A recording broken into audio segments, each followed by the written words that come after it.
Krásny dobrý deň prajem všetkým poslucháčom dnešného podcastu. Dnes tu som s naším žiakom Šimonom Pacherom. Ďakujem za pozvanie. Prosím nám predstav, aký odbor študuješ a do akej triedy chodíš? Tak, študujem 4. ročník, odbor mechanik číslicov riadených strojov, v skratke CNC stroje. A toto je môj posledný ročník, takže idem maturovať budúci rok, vlastne tento. Ja som sa dozvedel, že ty si bol tento rok vlastne v zahraničí. Môžeš nám o tom povedať niečo viac? No, určite viem o tom povedať viacej, keďže som tam strávil 3 týždne na cestách mimo mojej rodiny, mimo môjho domova. Bol to vlastne spoznávací zájazd, vďaka firme Neumann som sa tam dostal ako najlepší žiak z 3. ročníka. A kde vlastne si všade bol, aké krajiny si navštívil, čo si tam videl? Tak, začalo to v skratke krátko, pár dní po mojich 19 narodinách a začalo to v takej malinkej krajine menom Luxembursko, kde sme strávili 4 dni. Následne sme sa presunuli trochu južne na sever Francúzska. Pokračovali sme Belgicko, Holandsko, Nemecko a zakončili sme to v slnečnom Taliansku. A ktorá krajina tak utkvela v pamäti?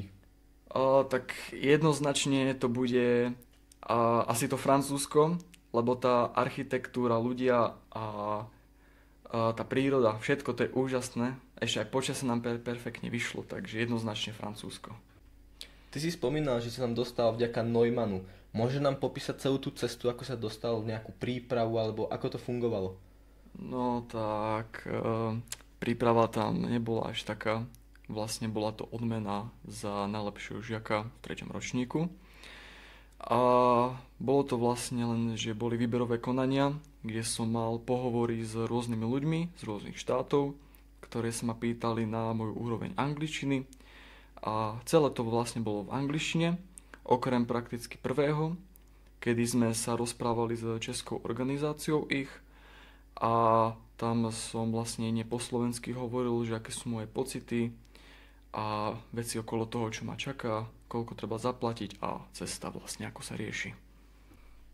Ako ti vlastne začala tá cesta? Vy ste išli zo Slovenska, alebo ste išli z inej krajiny? No, cesta to začalo vlastne tak, že ma rodičia doviezli na autobusovú stanicu do Viedne, kde som 14 hodín išiel nočným autobusom do Luxemburska, kde na mňa už vlastne čakal odvoz, ktorý ma previezol na môj hotel.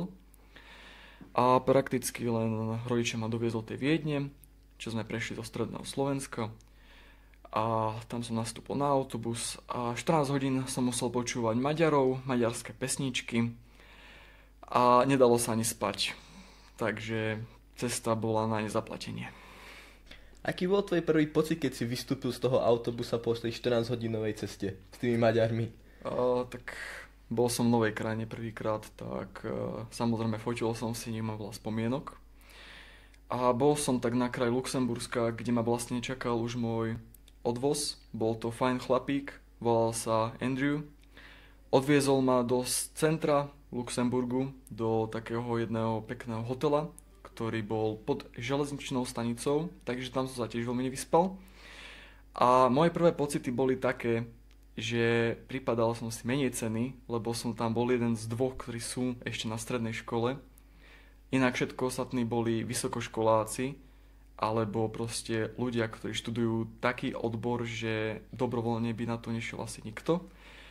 A to hovorím konkrétne medicína, teória hudby, fyzika, matematika. Ako ďalej potom pokračovala tvoja cesta?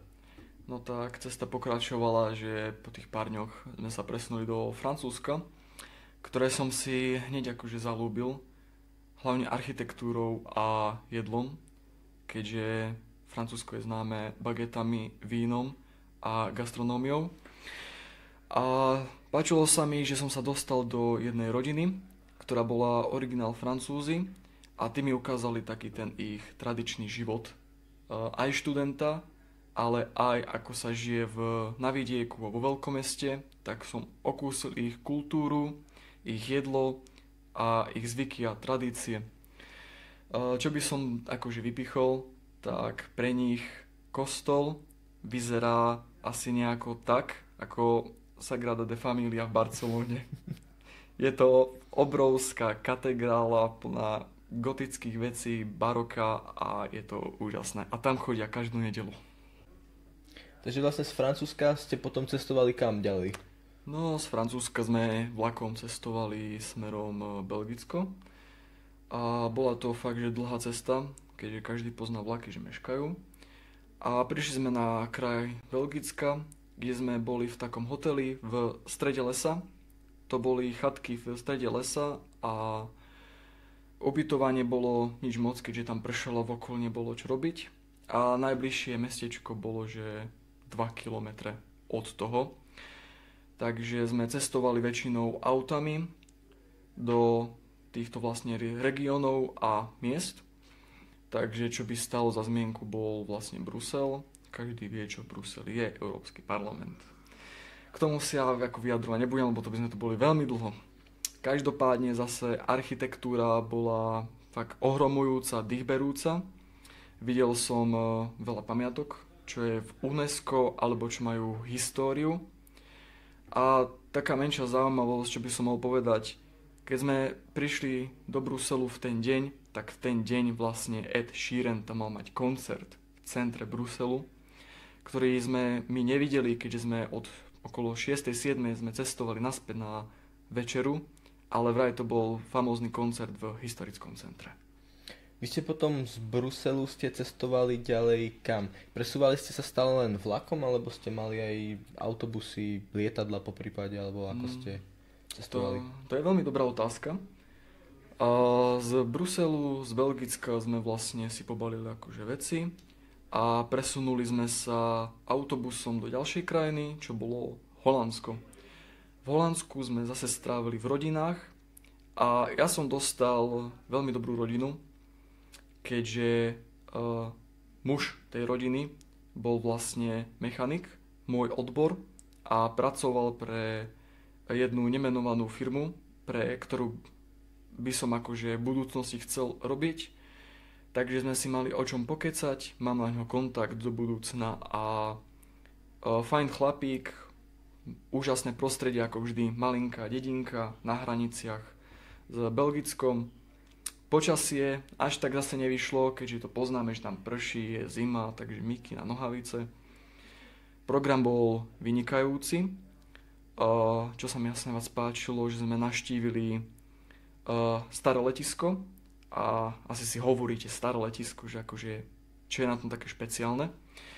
No ja mám rád tvrdú hudbu a na tom letisku sa odohráva jeden z najväčších festivalov metalovo-rockových menom Pinkpop, kde vlastne vystupujú veľké mená ako Metallica, Rammstein a podobne. Ja sa chcem ešte vrátiť tomu, čo si spomínal, že si bol v tej rodine. Takže, ak som to správne pochopil, plánuješ, keď ukončíš školu, ísť niekde do zahraničia pracovať, alebo... To je tiež veľmi dobre položená otázka, samozrejme, keďže som sa naučil jednu veľmi dôležitú vec počas tejto cesty. Nesadal som si s partiou, ktorá tam bola študentov a prevažne som sa bavil s dospelými, čo mi dalo neskutočnú ponuku aj prác, aj kontaktov do budúcna. Takže samozrejme mám veľmi veľa ponúk na prácu, čo sa týka robotiky, vesmírnych programov, programovania alebo automobiliek v zahraničí pre študenta ako ja. Jediná podmienka je vlastne vedieť jazyk. Tak ale s tým si ty asi nemal problém, keďže sa všetko komunikovalo v angličtine. Vedel som sa v pohode dohovoriť. Z Holandska si vlastne cestoval potom do akej ďalšej krajiny? A čo si tam vlastne zažil, nám povedz, to nás asi každého zaujíma. Tak, ja viem, že vás to zaujíma. Cestovali sme polku vlakom, polku autobusom a bol to vlastne celý deň sme cestovali do krajiny plnej piva a drevených topánok a to je Nemecko, kde sme bývali na severe Nemecka v starom hoteli na kraji cesty. Takže prakticky motel, ktorý bol len náš. Počasie už bolo lepšie, program bol vynikajúci a čo by som asi tak mohol vypichnúť, tak dve veci z Nemecka. A to je vlastne prvá, že sme boli na loďkách, kde sme vlastne mali kanoistiku a streľbu z luku v indiánskom tábore, kempe. Bolo neskutočne horúco v ten deň, takže voda nám len prospela, každému jedného z nás a veľmi sme si to užili. A druhá vec, návšteva Berlína. Je to fakt, ako hovorím vždycky, úžasné miesto a určite tam chcem ešte raz ísť, ale takže sám na celý víkend, lebo navštívil som obchod a múzeum Rammstein, technickú univerzitu a ďalšie katedrály plné všelijakých ornamentov, ktoré ja akože milujem a toto sa mi páčilo najviac. Z Nemecka ste potom cestovali do Talianska. Áno. A čo bolo také v Taliansku? Boli ste aj pri pláži, alebo ste len tak okrajovo, alebo ako to vám fungovalo? No, tak Taliansko bolo také, že sme na hoteli prakticky len spali a cestovali sme. Veľmi veľa sme cestovali, či už to bola Benátky, Pádova, Miláno alebo Florencia. Tak sme cestovali po týchto pamiatkách UNESCO za zážitkami, za jedlom. A čo bola asi taká najviac zaujímavá vec, čo by som mohol povedať, že predposledný deň sme mali ako keby niečo taký, že večierok, kde boli všetci dôležití ľudia z tej organizácie, ktorá to organizovala. A spomenuli tam každého meno, čím je výnimočný a každý študent mal o ňom niečo povedať. Tak s mojou angličtinou som jednu babu rozplakal, tá baba ma doteraz neznáša, neviem prečo, ale som si zvykol na to. Takže tento večerek bol fakt super.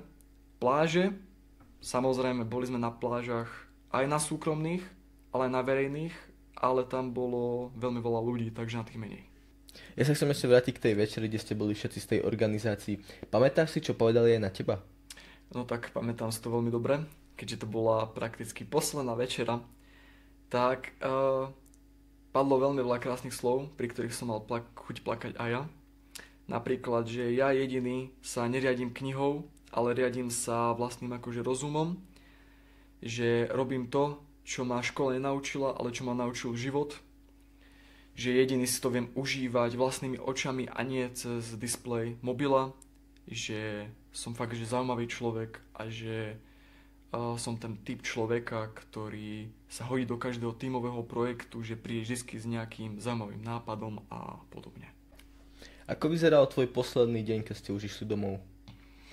No tak domov som šiel samozrejme zase autobusom a čo by som vypichol z toho dňa, tak je koncert Travisa Scotta v Miláne, ktorý bol najväčší v Európe, ktorý som si užil, aj keď tú hudbu nepočúvam a vďaka kamarátovi som sa tam dostal.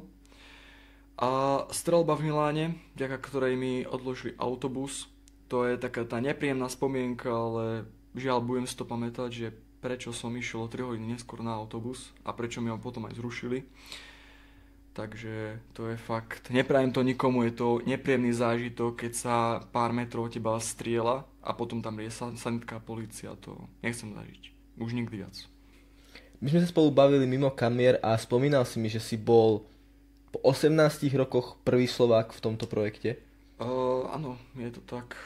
Je to dlhá doba, že tam dlho nebol nikto zo Slovenska taký ako ja. A je to fakt úžasný pocit byť jediný z tvojej krajiny, ktorý ide na takúto cestu a môže o tom hovoriť ostatným ľuďom, že koľko driny, koľko snahy to dalo sa tam dostať a udržať sa vlastne v tej komunite ľudí, aby na teba spomínali aj tá organizácia, aj ostatní študenti v dobrom. Takže... Je niečo, v čím by si chcela aj nejak motivovať, či už z našej školy, alebo celkovo Slovensko, žiakov, aby sa zapájali? No, určite viem motivovať, keďže angličtina není zrovna moja silná stránka. A veľa aj mojich spolužiakov je taký, že neprihlásim sa tam, lebo neviem dobre po anglicky. Ja som 2 dní tam bol ticho, lebo som sa bál. Stačí ísť, stačí skúsiť a tá angličtina vám začne sama skákať do hlavy, že vy nebudete premýšľať a len hovoríte. Takže samozrejme angličtinu som si precvičil za tie 3 týždne parádne. Doteraz ju aj tak veľmi neviem, ale je rozdiel reálny život a škola. Takže naozaj netreba sa báť, choďte do toho, lebo hľadajú presne takýchto študentov, ako ste vy. Možno hľadajú práve teba, áno, aj teba hľadajú, keďže hľadajú študentov, ktorí majú tú možnosť budovať Európu lepším zajtrajškom a lepšej budúcnosti. Ja ti ďakujem, že si nám prišiel porozprávať o tvojom zážitku. Prajem ti veľa síl, aby sa ti podarilo to, čo chceš a dostal tam, kam chceš. A ja ďakujem ešte raz za pozvanie. Som neskutočne rád, že som mohol takto aj ostatným mimo tejto školy povedať o mojich zážitokoch, skúsenostiach a trochu jasno motivovať, keď máte tú možnosť, choďte, lebo uvidíte miesta, ktoré by ste inak nevideli.